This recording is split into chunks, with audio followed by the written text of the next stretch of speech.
I've played Planet Zoo for many hours, but I've never played it on a PlayStation before. So I decided to go into the game like it was completely new to me and went with the very first scenario level, which is also what you should do if you have never played Planet Zoo before. That is for sure the best way to get used to everything. Now I'll stay quiet while Bernie speaks, and then I'll come back and tell you a bit about my experience with playing on a PlayStation. Heyo at Hematu. Yeah. Oh, sorry about that. I have a habit of slipping back into the Planko language. It's good to finally meet you in person. I'm Bernard, although I insist you call me Bernie. The only person who calls me Bernard is my wife. And even then, only when I've tracked elephant dung into the carpets. As you know, I own several zoos, but I always like to show people the ropes here at my home.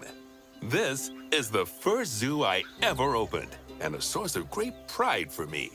And prides, thanks to a lion breeding program we ran in the 80s.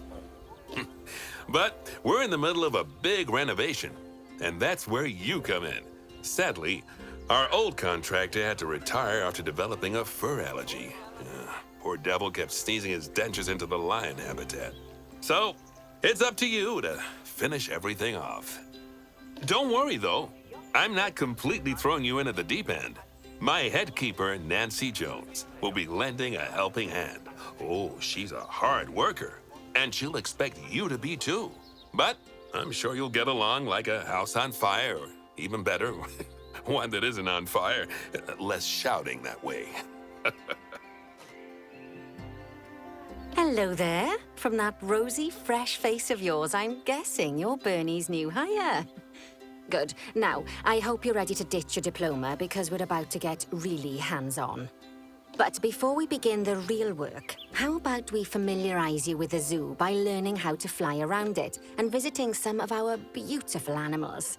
We'll start by popping over and having a look-see at the grizzly bears in their habitat. If you're a PC player, you've probably already been through this scenario, but I want to keep the story here in case you're new to the game and consider if this is something for you, now that the game is on console. So I will jump out every time the characters got something to say to keep this quite straightforward. But you can of course just jump over these parts in case you just want to hear what I got to say. Did you know that grizzly bears, also known as Ursus arctos horribilis, can hibernate for up to 7 months a year? But then again, given the chance, I think a lot of people would do that too. Select one of the bears and you'll bring up its information panel. This is where you can find out all kinds of information about your animal. The most important thing being its overall welfare. You'll learn more about animal welfare today as we go through your objectives. But for now, let's enjoy this magnificent animal. Why don't you select the camera from inside its information panel?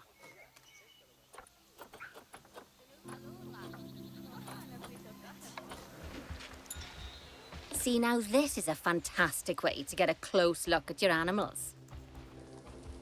Okay, when you're ready, let's pop over to the other side of the zoo and take a look at the lions. I've marked their location for you to find. I have also decided not to edit this footage very much, and I'll also keep it in real time, so you can really get an idea of how I, as an experienced PC player, managed to deal with solving these somewhat simple tasks on a console. I thought it would be the most interesting like this. Panthera leo. Or the West African lion to you and me. Lions are the most social of the big cats, and there can be as many as 40 lions in a pride, although prides of that size are pretty rare. As Bernie would say, those lions are awesome, which is precisely why I handle the training instead these days. Anyway, how about we get started on those objectives? Come on, let's head over to an empty habitat and see what needs doing there. And before we get too deep into it, I just want to say a big thank you to Frontier for giving me the opportunity to try out Planet Zoo Console Edition. As you can see, it's a lovely space for animals, but it's missing a certain something. Well, 2 somethings. Warthogs. So I'd like you to adopt a pair of them. To adopt animals, we need to open the animal market, which is in the animal trading section. There we are. A pair of perfectly splendid warthogs for our zoo. Just select them and choose Adopt. Normally, the animal exchange would be full of animals, but I've emptied out the market while you learn how it works. The last thing I need is you accidentally ordering a dozen elephants.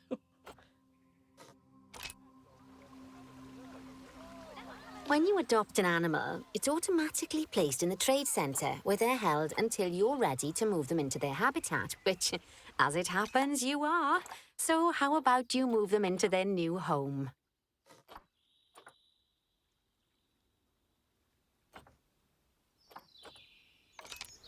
When you ask for an animal to be moved into a habitat, your caretakers will go to the trade centre, collect your animal and deliver them to your selected habitat.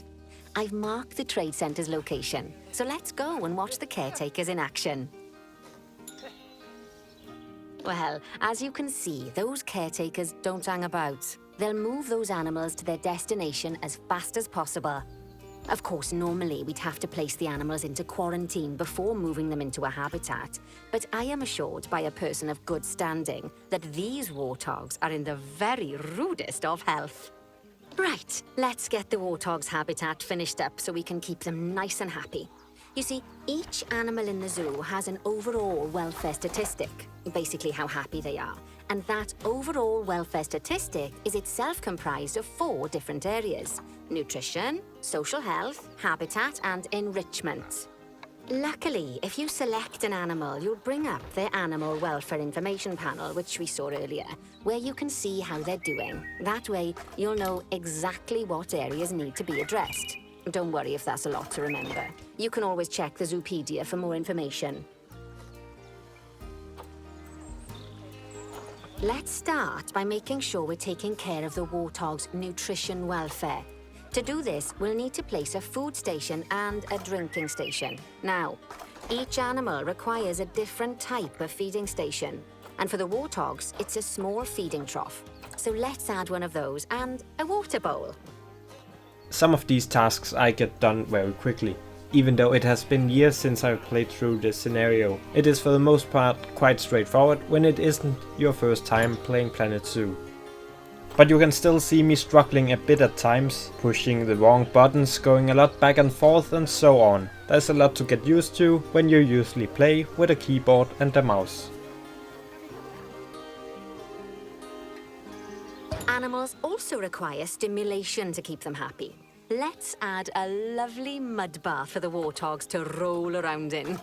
That bath will count towards their enrichment welfare, specifically their toy enrichment welfare. This is my very first time ever playing on a PlayStation 5, though I do have experience with all the older PlayStation models, but I've never really dived much into creative management games like this one on a PlayStation before. So I'm a bit out of my comfort zone here, which was a fun experience in many ways, and I think it will help you get a good idea of what to expect from playing Planet Zoo on a console. Work. You've got a knack for this, I see. Now, our contractor had to leave in a hurry, so this place is in a pharaoh's state. Unfinished thingamajigs and whatsits all over the shop. But the first thing we need to finish is the ostrich habitat. It's over near the hippos.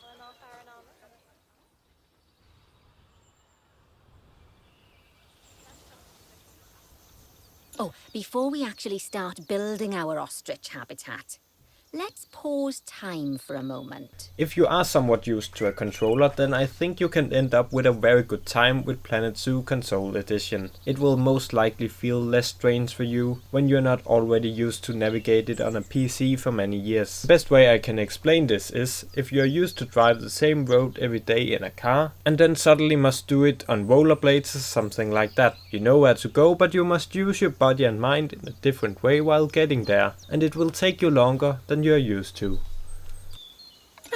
That's more like it. A quick break. Sometimes it's a good idea to pause the game whilst you're doing something which requires your concentration, because it'll stop the zoo spinning out of control while you're looking the other way. Let's keep the game paused while we get this ostrich habitat built. Okay, job number 1 here is to add a habitat gate before we complete the barrier. Every habitat needs a habitat gate. After all, how else would the keepers get in and out? Just make sure it's hooked up to the path so the keepers can reach it. If you're new to my channel, I should probably tell you a bit about my usual approach to Planet Zoo. Normally I play sandbox, where you kind of make your own rules. I absolutely love the creative aspects of this game, and I prefer building somewhat realistic, and that is just not doable in the other game modes, if you ask me. Though we don't get much into building during this scenario we are playing here, since building is one of the more complex aspects of the game, and here we are just learning the basics. Right, let's complete the perimeter barrier so we can adopt us some ostriches. I've marked out an area for you to use, so I'd like you to finish off the perimeter using the brick barrier. So in this video today I'm not really testing out the building system all that much. It is more about demonstrating how you navigate in everything on a console. Then we can maybe dive a bit more into how it is to build on a console in another video. And while you of course will be able to build some amazing stuff on a PlayStation or Xbox once you get to know the game, I imagine the hardcore builders will mostly continue to be the PC players. I believe the typical console player will be more into franchise mode and the management aspects of the game, with building be more of a second priority, since you after all must limit your creativity a bit more on console than PC. Good work! Remember, before you can place animals in any habitat, it has to have a full loop of connected barrier. Now, you've probably noticed that guests can't actually see into this habitat at the moment. At least not without a stepladder. But seeing as they're banned, I'd like you to select a piece of barrier and swap out the brick for a glass barrier, so the guests can see in. If you are interested in Planet Zoo because you want to adopt all your favorite animals, make some nice habitat for them without it being anything too spectacular, and then just have a good time trying to make the guests happy and get a well-functioning zoo up and running, then I think the console version is likely to be just as good as the PC game for you. But if you really want to build big detailed realistic zoos with 20 plus species, then you should probably go for PC. Otherwise you might end up being a bit frustrated at times. There we go. Adding in more windows gives guests even more opportunities to see the animals in a habitat.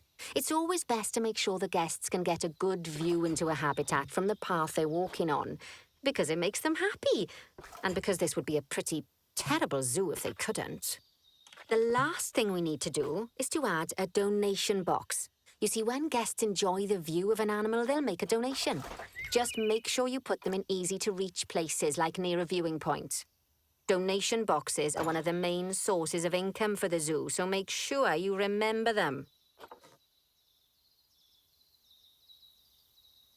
Now, before we adopt our ostriches, you should unpause time. After all, if time's paused, then so are our caretakers, which will make it a bit tricky for them to deliver the ostriches.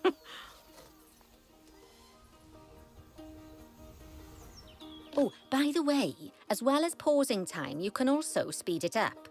It'll run everything at 2 times and 5 times faster. It can be useful, especially if you're waiting for money to accumulate or for animals to be delivered to your habitat. Personally, I use it when I'm waiting for a brew to finish. All right, you've finished the habitat, so it's high time we adopted those ostriches, don't you think? Let's get 4 of them in here. In many ways I actually think the user interface looks better on console than PC. The PC design is a bit more simplified and sort of practical, if that makes sense, while it on console somewhat complements the whole universe of this game a bit better and almost feels a bit more alive, with big images of the staff, bigger logos for some of the features and so on. I quite like that. The design is just really nice to look at and perhaps also speaks a bit more to a younger audience than before. While we wait for them to be collected by the caretakers and brought to the habitat, you should get it ready for them. Add a suitable feeding station, water station, and an appropriate food enrichment item. It's often best to place things like enrichments and feeding stations near to the habitat perimeter, so guests can get a really good view of the animals. You might wonder if you in any way will benefit from getting Planet Zoo on console when you already own it on PC. Well, if you own a PC that runs Planet Zoo without any major issues, then no, I don't think you'll end up enjoying the console version more, unless you just prefer playing on a console. But if you perhaps are playing on an old laptop that just barely wants the game, then you could probably end up with a better time on console instead. If you're used to playing on an old laptop like that, then you are already used to limit yourself in some ways. So then you'll probably not feel all that much impacted by the limits to building. But instead you'll most likely end up with a game that wants and look better than what you're used to. But other than that, I can't really see why a PC player should go and get the console version. We've now played through the first part of the scenario, so to not spoil the whole level to new players, we'll stop it here. I hope you got something out of seeing my very first try with Planet Zoo Console Edition, and let me know below what your impression of it is so far. Make sure to subscribe to the channel for more Planet Zoo content. Oh, good to see the ostriches have somewhere they can really stretch their legs. Did you know they can actually run at 43 miles per hour?